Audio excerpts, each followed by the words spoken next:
Я психолог и мама двоих детей, и я не прочитала ни одной книги по воспитанию детей. Но зато я изучала детскую психологию. Это считается?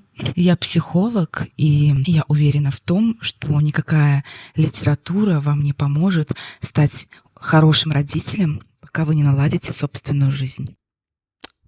Я психолог, и я знаю, что если вы накричите на своего ребенка, вы не сможете травмировать его. Но если вы будете регулярно его наказывать, вы вырастите невротика или психопата. Я психолог, и после рождения второй дочки я столкнулась с экзистенциальным кризисом. Я осознала, что мне скоро 40.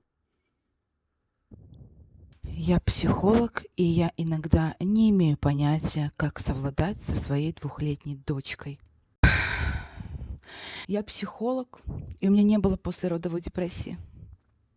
Но был ахуй.